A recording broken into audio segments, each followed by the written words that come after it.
Hey everyone, welcome back to Corporate Decoder, the place where we break down SEC filings and find the not so obvious. Today we're digging into FEC Resources Inc. and their 2024 annual report. And let me tell you, it's a bit of a wild ride with some interesting characters and shaky ground.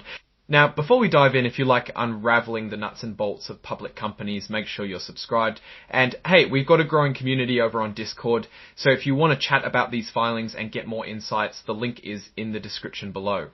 FEC Resources Inc. is filing its annual report, a Form 20F, which is essentially their yearly check-in with the SEC. They've checked the box confirming they are filing an annual report, not a transition or shell company report, which is a good start. So this is basically a snapshot of FEC Resources Inc. for the year ending December 31, 2000, incorporated in Canada. And their principal executive officers are in Vancouver. They also have a contact person, Paul Wallace, whose phone number is listed as 561-472-96795. Now, the important stuff, they have common stock, and as of December 31, 2024, they had a massive 861,082,371 shares outstanding. That's a lot of shares.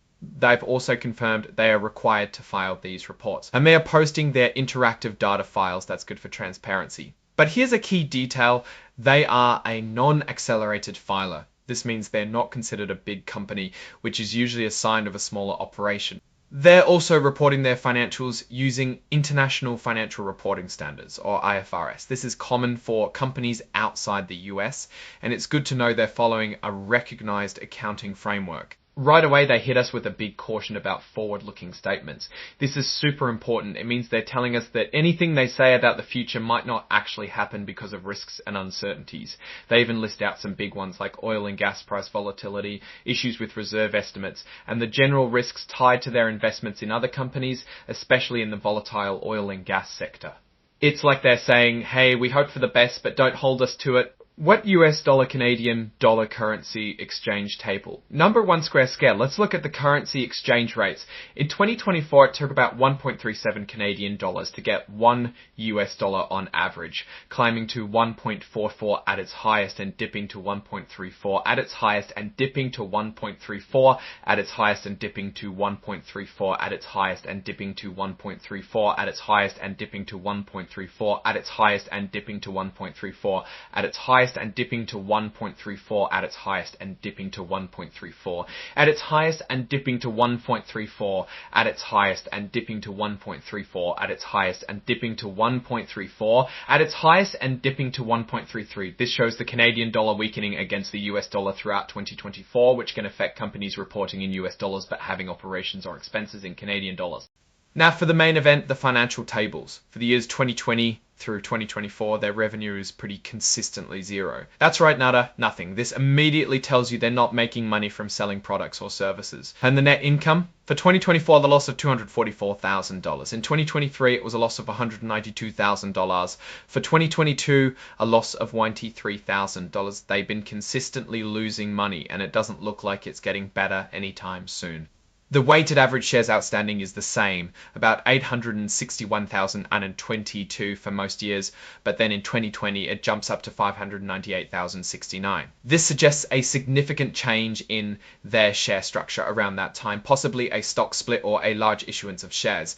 Their working capital, which is basically current assets minus current liabilities, is negative. In 2024, it was a negative $923,000. This means they owe more than they have in easily accessible assets, which is a red flag for short-term financial health. Shareholders' equity, the total value belonging to owners, is a very small number, just $7,645 in 2024. In 2023, it was even smaller at $1,783. This is extremely low, especially considering the number of shares outstanding. However, their share capital, which is the money raised from issuing stock, is a much larger, consistent $17,621,000. This huge difference between share capital and shareholders' equity suggests a massive accumulated deficit, which we see is $19,139.7056 in 2024. This means all their historical losses have eaten away almost all their initial capital. They explicitly state they have a history of operating losses and that their accumulated deficit is over $19 million. They don't expect to make a profit in 2025 either. Their only revenue historically has been from selling shares of another company, Forum Energy Limited, or from accounting for their share of profits in other investments. This is where it gets interesting. They've taken out loans from PXP Energy Corporation, and these loans are crucial to their survival. The PXP loan has increasing interest and needs to be repaid by August 2025, or if they issue more equity or sell shares or borrow from someone else. As of December 2 interest, this reliance on this loan with over $100,000 just in accrued interest. This reliance on PXP is their lifeline, but also a major risk. This is probably the most critical statement in the entire report. They openly admit there's substantial doubt about their ability to continue as a going concern. This means they might not be able to operate for the next year. Their survival depends entirely on the success of their investments and getting more money. And again, they highlight their lack of working capital and the need for more funds. They mention that PXP is supporting them, but that's not a guarantee forever. They also warn investors that the stock price is all over the place. This isn't surprising for a company with no revenue and significant going concern issues. But perhaps the most telling fact is that PXP Energy Corporation controls about 78% of the company. This means PXP can make all the major decisions even if it's not what other shareholders want. Going back to their history, FEC Resources Inc. has a few name changes and was incorporated way back in 1982. They don't have any subsidiaries, meaning it's a pretty straightforward, if not struggling, operation. They hold a stake in Forum Energy Limited, or FEL, and also a smaller stake in Metalor Mining Corporation. Their main business now is investing in natural resource companies. They don't have any significant revenue generating assets right now, so they rely on issuing new shares or getting loans to keep going. They mentioned some back and forth with the Philippine Department of Energy regarding SC-72, a petroleum license. There were periods where exploration was stopped due to force majeure, then allowed, then halted again. This ongoing uncertainty around their key investment in F is a major risk factor. The big asset they're focused on is SC-72, which is a petroleum license in the Philippines. It's in an area with territorial disputes between the Philippines and China, which adds another layer of risk. They estimate significant gas resources there, but getting to them is proving complicated with the political and regulatory hurdles. Looking at FEL's other assets, the Galok oil field has produced oil since 2008. For 2024, production averaged about 1,224 barrels of oil per day, but they also mentioned that production is expected to continue for only another 2 to 3 years, and its profitability depends on managing costs, oil prices, and the performance of its aging wells. They also mentioned they face foreign currency risks because they sometimes deal in Canadian dollars, but their main currency is the US dollar. It's a minor point, but shows how global operations, even indirectly, can create complexities. Let's dive into the actual financial statements. On December 31, 2000 was a measly $5,756. That's nearly nothing to run a company on. But their investment in Forum Energy Limited FEL is listed at over $8.5 million. This is by far their biggest asset, and it's the core of their business strategy. Its value increased dramatically from about $4 million in 2023. Their trade and accrued payables were $41,607 in 2024, up from $17,049 the previous year.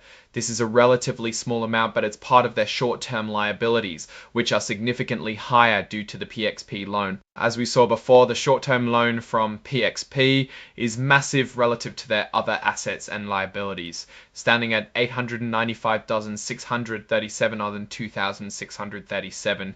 Their share capital remains unchanged at over $17.6 million. And the deficit, the accumulated losses, is just shy of $19.2 million, means they've spent way more than they've ever earned. Looking at the income statement, the story is consistent: losses. They lost $244, similar to the $7 in 2024, similar to the $191,795 loss in 2023, and $195 loss in 2023, and $192 in 2022. Most of these losses are from general and administrative expenses, which were $182 and $2,041 in 2024. This includes things like professional fees and interest on that PXP loan. The net loss for the year is basically their operating costs plus interest and other expenses, minus any tiny bit of income they might have had. Now, this line item is huge. Changes in fair value of investment. In 2024, this jumped by over $6.1 million. This is because their investment in Forum Energy Limited fell, had its value reassessed, likely due to that share swap negotiation mentioned earlier, which significantly boosted its perceived worth on paper. This is how they could report a comprehensive income of over $5.8 million for 2024, even though they were losing money operationally. It's basically an accounting gain, not a cash gain. In terms of going concern, they reiterate that PXP has agreed to fund them for the foreseeable future, likely until the PXP loan is due in August 2025. But they emphasize they don't have enough cash for the next 12 months and are relying on PXP or selling their FEL shares. The report highlights that if they can't get more money or sell those shares on good terms, they might not make it. The auditors flagged the fair value of their investment in FEL as a critical audit matter. This is because FEL is a private company, so its value isn't easily determined. Auditors had to spend extra time making sure the valuation was reasonable, especially since it was based on a proposed share swap with their parent company. It's a reminder that even accounting gains can be complex and depend on subjective valuations. And here's a shocker: as of December 31, 2024, they had no employees. This means everything is handled by a very small management team, likely contracted through PXP or other arrangements, which explains the lack of segregation of duties and insufficient written policies that they mentioned as a weakness in their internal controls. Regarding share ownership, their directors and officers own 0 shares. This is a bit unusual. Usually even small holdings by the team signal some personal investment, but here it looks like they are purely acting on behalf of the parent company. Unsurprisingly, PXP Energy Corporation holds almost 79% of the shares, reinforcing that PXP is very much in control here. Another major holder is Asian Coast International with about 7.3%.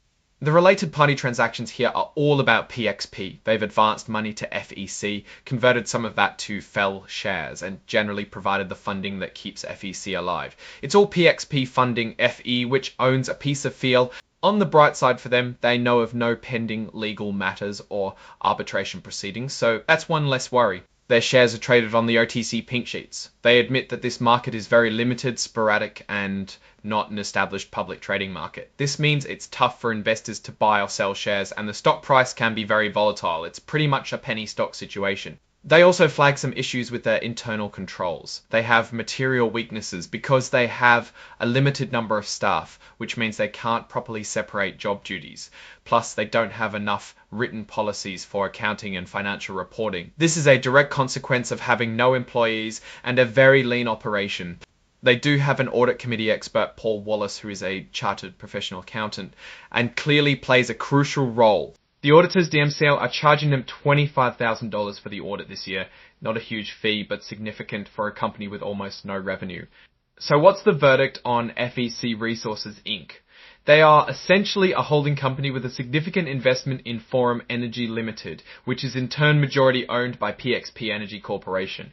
Their own operations are minimal with no revenue and no employees. Their survival hinges on either PXP continuing to provide funds or the value of their FL investment holding steady or increasing. The fact that they have substantial doubt about continuing as a going concern, coupled with their very small shareholders' equity and reliance on parent company support, paints a picture of a very high-risk company. The big accounting gain from their FEL investment is a positive on paper, but it doesn't translate to cash in hand or operational improvement. It's a company that exists primarily to hold a stake in another company, and its future is directly tied to the success and financial health of that investment and its ultimate parent, PXP Energy Corporation. Their own operations are minimal of that investment and its ultimate parent, PXP. What's your take on FEC Resources and its dependence on PXP and FEL? Do you think their investment strategy is sound or is it too risky? Let me know in the comments below. If you found this breakdown helpful, please give this video a thumbs up, subscribe for more corporate deep dives, and join our Discord community for more discussions linked in the description. Thanks for watching, and we'll see you in the next one.